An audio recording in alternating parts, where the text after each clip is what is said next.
আসসালামু আলাইকুম। আরও একটি নতুন ভিডিওতে সবাইকে ওয়েলকাম জানাচ্ছি। আজ আপনাদের মাঝে নিয়ে আসলাম ক্লিনিং টিপস। আজ আপনাদেরকে তৈরি করে দেখাবো বাথরুম পরিষ্কার করার খুবই সহজ একটি পদ্ধতি। এই পদ্ধতিতে যদি আপনি বাথরুম পরিষ্কার করেন, বাথরুমের টাইল, বেসিন, বাথটাব অথবা শাওয়ারের স্থান খুব সহজে খুব ভালোভাবে পরিষ্কার করতে পারবেন মাত্র 2 মিনিটের মধ্যে। অনেক সময় দেখা যায় বাথরুম অনেক নোংরা হয়ে যায়, অনেক দিনের পানি জমে থেকে আয়রন পড়ে যায়, লালচে হয়ে যায়, লালচে পড়তে পড়তে দাগ বসে যায়। এই দাগগুলো খুব সহজে উঠতে চায় না। আজ যে ক্লিনজিংটি তৈরি করে আপনাদেরকে দেখাবো, এটি মাত্র 2 মিনিট রেখে আপনি সাথে সাথেই পরিষ্কার করতে পারবেন। দেখুন, এখানে আমি আজ আপনাদেরকে বাথটব পরিষ্কার করে দেখাবো। এখানে বাথটব আমি এইভাবে নোংরা করে রেখেছি, অনেক দিন যাবত পরিষ্কার করিনি এই ভিডিওটি করব বলে। নোংরা চেদি কঠিন দাগগুলো ওঠাতে কিন্তু অনেক কষ্টসাধ্য। অনেকের বেসিন আছে অনেক নোংরা হয়ে থাকে, এই দাগগুলো সহজে উঠতে চায় না। লালচে কঠিন দাগগুলো খুব সহজে উঠিয়ে দিবে এই ক্লিনজিংটি। তাহলে চলুন দেখে নেওয়া যাক কিভাবে পরিষ্কার করবেন খুব সহজেই অনেক বছরের পুরাতন কঠিন ময়লা দাগযুক্ত লালচে বেসিন, টাইল, বাথটব, বাথরুম ইত্যাদি। নতুন নতুন টিপস ভিডিও তথ্য পেতে আমাদের চ্যানেলটি সাবস্ক্রাইব করে বেল আইকনটি অন করে রাখুন। প্রথমে আমি আপনাদেরকে বাথটব পরিষ্কার করে দেখাবো। এই ক্লিনজিং দিয়ে আপনারা বেসিন, টাইল, বাথরুমের সব কিছু খুব সহজে পরিষ্কার করতে পারবেন। দেখুন, এখানে আমাদের লাগবে এই ক্লিনজিংটি। এই ক্লিনজিংটি আমি কিভাবে বানিয়েছি এটি আপনাদেরকে ভিডিওর শেষে বলবো। এরপর আমাদের লাগবে ধারালো ব্রাশ। দেখুন, এই ধরনের ব্রাশগুলো দিয়ে খুব সহজে পরিষ্কার করতে পারবেন। এই ধরনের ব্রাশগুলো কিনে রেখে দেবেন, দেখবেন খুব সহজেই পরিষ্কার হয়ে যাবে, ওঠাতে কিন্তু একদমই ঝামেলা হয় না। তো প্রথমে এখানে আমি ক্লিনজিংগুলো দিয়ে দিচ্ছি ময়লা স্থানগুলোতে। সমস্ত যেখানে ময়লা বেশি সেখানে সামান্য একটু পানি দিয়ে চারিদিকে আমি এইভাবে রেখে দিব 2 থেকে 3 মিনিট। এটি 2 থেকে 3 মিনিট দিলেই কিন্তু খুব সহজে এই কঠিন দাগগুলো আপনি ওঠাতে পারবেন। এই ক্লিনজিংটি খুবই শক্তিশালী। এরপর দেখুন, আমি একটি ব্রাশ নিচ্ছি। এই ধরনের ছোট অথবা বড় ব্রাশ দিয়ে আপনি খুব সহজে এই বাথটব বা টাইল অথবা বেসিন খুব সহজে পরিষ্কার করতে পারবেন।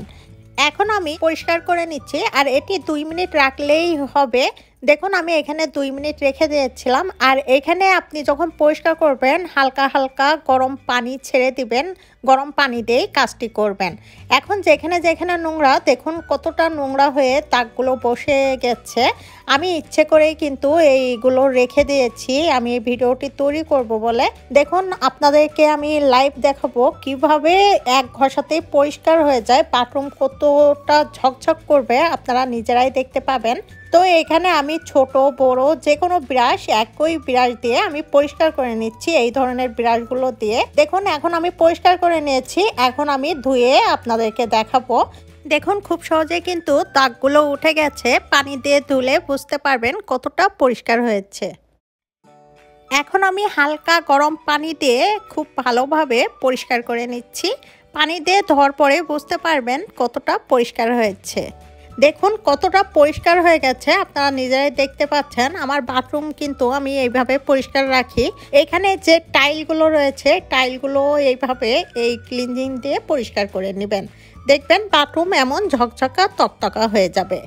এখন আমি আপনাদেরকে ক্লিনজিংটি তৈরি করে দেখাবো কিভাবে আমি এই ক্লিনজিংটি তৈরি করেছি। এখানে অন টাইম একটি প্লেট নিয়েছি, অন টাইম প্লেট অথবা বাটি নিয়ে নেবেন। এরপর আমাদের যেটি লাগবে লবণ।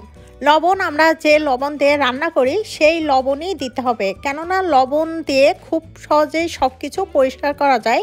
লবণের মধ্যে রয়েছে আয়োডিন, আর লবণ অনেক ধারালো, খুব সহজেই পরিষ্কার করতে সাহায্য করে। এরপর আমাদের লাগবে টয়লেট ক্লিনার, হারপিক যেটি বলে। হারপিক দিয়ে এটি খুব সহজেই পরিষ্কার করতে পারবেন। হারপিক দিয়ে শুধু টয়লেটই পরিষ্কার হয় না, এটি দিয়ে কিন্তু আমরা টাইল, বেসিন সব কিছু খুব সহজে পরিষ্কার করতে পারি। অনেকেই ভাববেন এই হারপিক দিয়ে শুধু টয়লেট পরিষ্কার করা যায়। এই হারপিক যে কতটা পাওয়ারফুল এটি দিয়ে কিন্তু আপনি এই যে টাইলসের ভিতরে কালো কালো জমে থেকে নোংরা হয়ে যায় অথবা অনেক বছরের পুরানো বেসিন লালচে হয়ে যায়, খুব সহজে কিন্তু আপনি দেখবেন লবণের সাথে হারপিক মিশিয়ে রেখে দেবেন 2 থেকে 3 মিনিট, খুব সহজেই এই দাগগুলো উঠে যাবে। আমি আপনাদেরকে নোংরা বাথটব পরিষ্কার করে দেখালাম, কতটা পরিষ্কার হয়েছে আপনারা নিজেরাই দেখেছেন। এইভাবে সপ্তাহে 1 দিন অথবা 2 সপ্তাহ পর পর পরিষ্কার করেন বাথরুম, আপনার বাথরুম হবে পরিষ্কার ঝকঝকে তকতকে, ঠিক আমার বাথরুমের মতো। আমার বাথরুম 2 সপ্তাহ পর পর ডিপ ক্লিন করি, দেখুন এরপরেও বাথরুম কতটা পরিষ্কার থাকে এই একই পদ্ধতিতে। ভিডিওটি যদি ভালো লাগে ফ্রেন্ডস অ্যান্ড ফ্যামিলির সাথে শেয়ার করবেন, চ্যানেলটি সাবস্ক্রাইব করে বেল আইকনটি অন করে দেবেন এমন সব নতুন নতুন টিপস ভিডিও পেতে। সবাই খুব ভালো থাকবেন, আল্লাহ হাফেজ।